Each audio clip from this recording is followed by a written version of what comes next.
Schools around the world are reopening with strict new coronavirus standards to keep students safe. NBC News foreign correspondent Kelly Cobiella shows us the new normal in classrooms overseas. From Asia to the Middle East to Europe, schools are learning how to bring students and teachers back together. In Thailand, population 69 million, they have one of the lowest COVID infection rates in the world, just over 3,000 cases and fewer than 60 deaths. Yet they're taking no chances at school. There are temperature checks for students. Everyone wears a mask. They have hand washing stations and plastic screens around desks where students have lessons and their lunch. There are no staggered classes, capacity limits, or social distancing rules because Thailand has not had a single case of COVID transmission in the community in 2 months. A different story in Israel. Population 8.7 million, more than 103,000 cases, more than 830 deaths. They invited all students back to school in May. The result? An explosion in infections. Now they're adjusting. Some religious schools are already open with desks spread apart and masks for teachers and older students. In public schools, they're disinfecting for the first day back next week. To keep class sizes small, in Tel Aviv, every student will go to school 3 or 4 times a week, with the rest of their learning online. They're able to socialize, they're able to have contact with their teachers. That will definitely improve their learning experience. The system has to work because there's no other alternative. We can't keep 70,000 kids at home. The economy won't survive it. The society won't survive it. The view in Britain, staying out of school is more dangerous to a child's health than catching COVID. There is overwhelmingly clear evidence that the chances of children dying from COVID are incredibly small.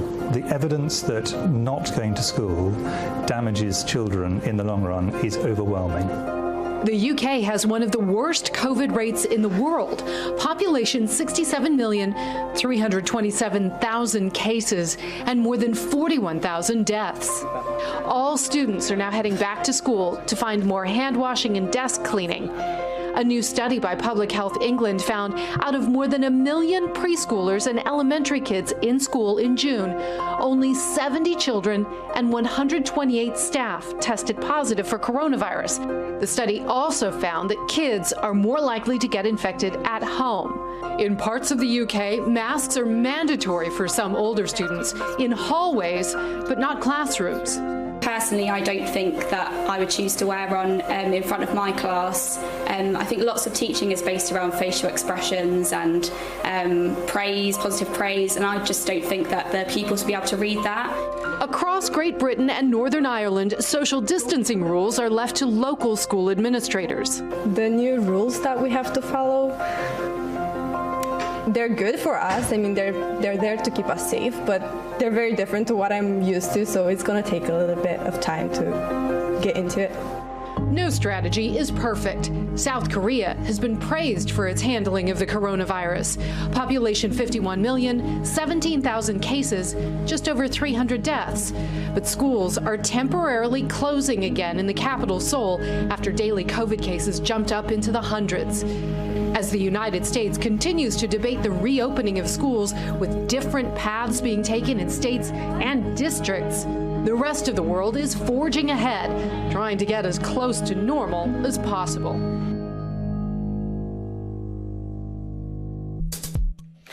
It's working for the NBA and the NHL, so could a simple saliva test help colleges and universities tame outbreaks on their campuses? NBC News investigative and consumer correspondent Vicky Wynn shows us how this spit test works.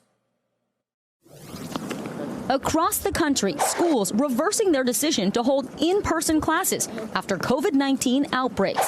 At UNC Chapel Hill, classes abruptly halted just days after move-in.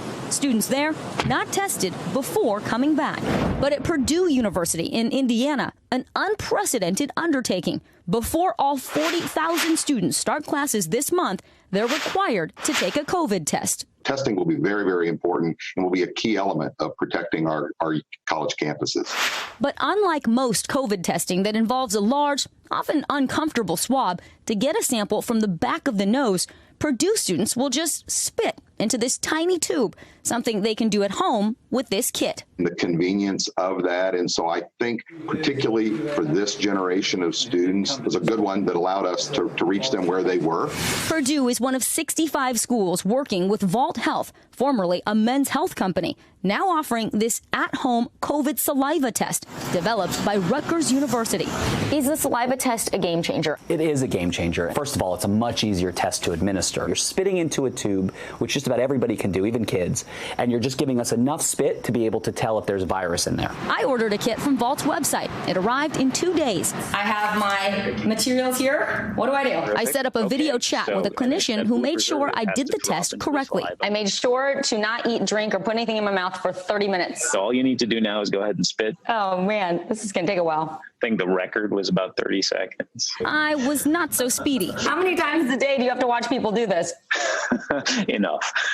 2 minutes later. Any tricks to this? Yeah, smelling pickles in a jar, thinking about food, smelling citrus. You should have told me to bring my pickles in a jar out sooner. I have nothing. All right, let me think about mouth-watering foods. I feel like it's working. It took some time to work up about a spoonful of saliva. Am I there? Oh, that's pretty good. Yes. You're there. A quick mix with the preservative to keep my sample fresh. Then I put it in a pre-addressed bag to be overnighted to the Rutgers lab in New Jersey. Vault says results are available in 2 to 3 days, a big advantage over swab tests that have seen delays up to 14 days. Vault's test is one of 2 strictly saliva tests given emergency authorization by the FDA. Yale University created the other one, but it's not an at-home test. How is this test better than what we've been seeing with the nasal swab? Well, the false negative rate is really what we're concerned with. Telling somebody that they're negative when actually they are sick is very dangerous. And so the saliva test has a 1% or even less than 1% false negative rate. But scientists caution there's not enough data yet to know how much virus is in saliva. They're generally very accurate. They're probably a little bit less sensitive than the nasal swab, which is the term we use to mean that if people have very, very small amounts of virus, it's possible that the nasal swab would detect that, whereas the saliva wouldn't. The test is also pricey, $150 if you order it directly from the company. Right now, Vault is running about 80,000 tests a day, and they say as that number goes up, the cost will come down. For students like 18-year-old Clara Terry, who will be a freshman at Purdue, spitting in the tube was easy. I've heard like with the nose one, like it hurts. This was not painful at all.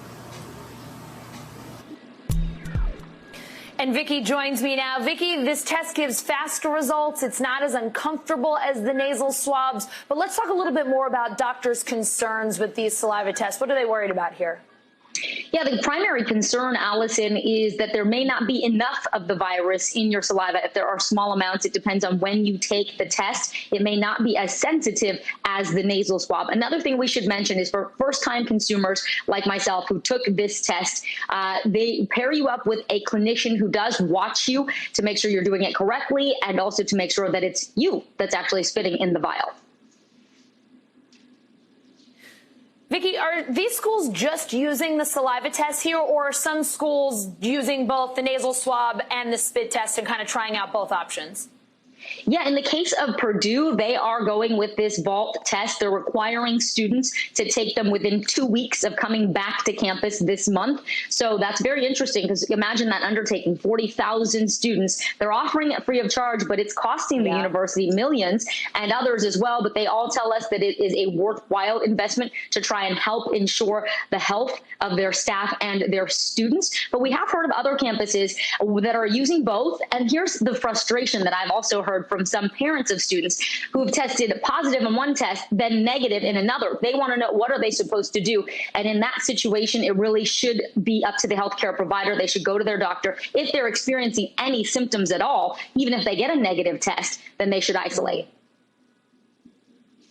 Vicki, I have a dear friend whose son goes to Purdue. I'm dying to reach out to him after this and ask him what he thought about to make sure that he could salivate for the test. I love that you were saying you were having a little bit of trouble there and trying to think of foods that would make that happen. The second someone tells you you need to fill 2 milliliters of a vial with your saliva, suddenly your mouth is dry as a bone. But that trick, he told me, really did help. It did work. And I am curious to hear what your friend from Purdue says. I'll report back, I promise. I kept thinking, what would I do? Like steak, nachos? I don't know. What would it take to, I mean, that's a decent amount of spit you got to come up with. Thinking of sour things. I think sour things make your mouth water the most. All right, I'll find out what he did. Vicky, thank you so much. I guess you got to go with pickles. That's the way to go. Thank you. Take care. The CDC now saying healthy people who have been exposed to COVID-19 don't necessarily need a test. Here's what former FDA Commissioner Scott Gottlieb said about that today.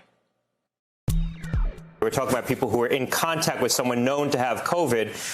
That's an essential component of case-based interventions, doing effective tracking and tracing. And so if we want to use case-based interventions to try to control the epidemic, we need to get people who may be at high risk of contracting the infection tested to make sure that they're not asymptomatic carriers, because we know while they're less likely to transmit the infection if they're asymptomatic, they can still transmit the infection. NBC News medical correspondent Dr. John Torres joins me now. Dr. John, what's your reaction to the CDC's new guidance here?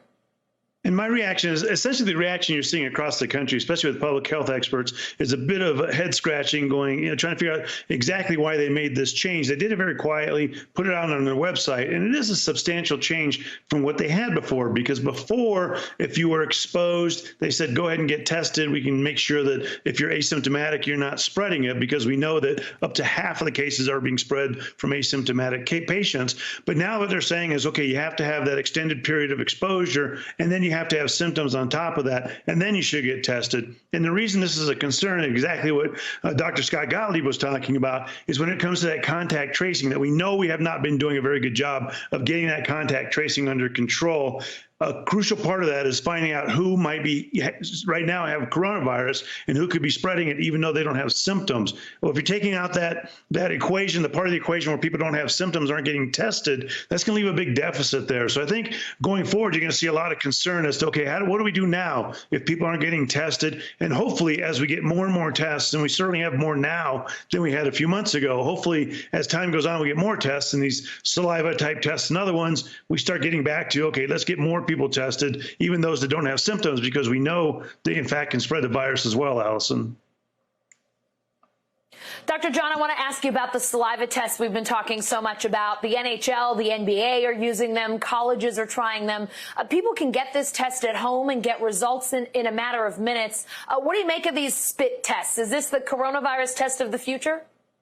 I think it's going to be one of the coronavirus tests of the future, Allison. I think it's going to take a combined effort of a bunch of different tests. And as you and I have talked about, when it comes to what we call diagnostic tests, which are the tests that are used to find out if you have an infection right now, if you actively have an infection and could spread it to others, there's two different kinds, PCR and antigen. The antigen are the ones that we know that aren't quite as effective, but they seem to be, they're a lot faster. You can get them quicker. The PCR tests are more sensitive, more effective, but at the same time, they're harder to get. These saliva tests, both of them, the ones that have been had gotten the emergency use authorization, are PCR tests. So they're going to be more accurate, which is good.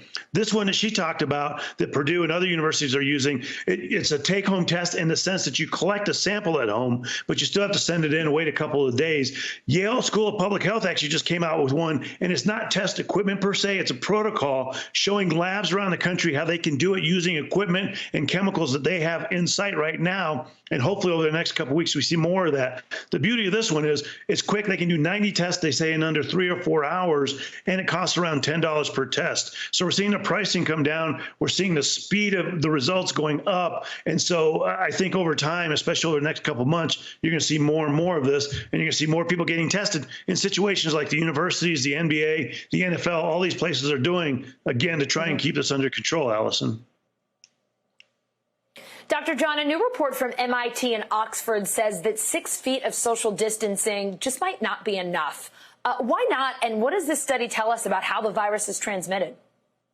And what the study actually looked at, Allison, is how the virus, especially once it gets to those smaller particles, not necessarily the respiratory particles that we know go about 6 feet, but the smaller particles that can linger in the air for longer, where are we most likely to catch it because of those particles? And they're saying in certain situations, indoor, crowded areas, especially where people aren't wearing masks, then we have to worry about that. But the big concern is if we start putting out a message saying in one situation you need 6 feet, in another situation you need 12 feet, a third situation you need 18 feet, it's going to get very confusing. And so the experts I have talked to are saying 6 feet is the minimum, more is better. And they equate it to cigarette smoking. If you're next to somebody, you can smell the smoke. If you're 6 feet away, not so much. If you're 20 feet away, you can hardly smell it. It's the same with the virus. 6 feet minimum distance. If you can do more, that's even better, Allison. So, Dr. John, if this is the case, if in certain situations 6 feet might not be far enough and you can't get further than 6 feet from someone, what else should you be doing to protect yourself? What are the other things we have in our arsenal to make sure that we're keeping ourselves as safe as possible?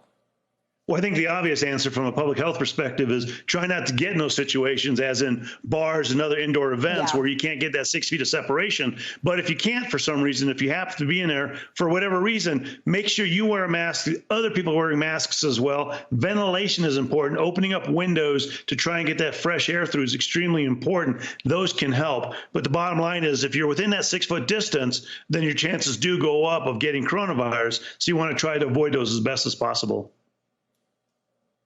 All right, Dr. John, thank you so much for the great advice always. You bet.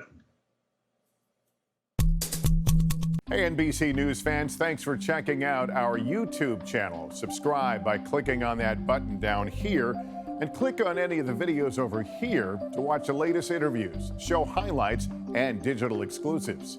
Thanks for watching.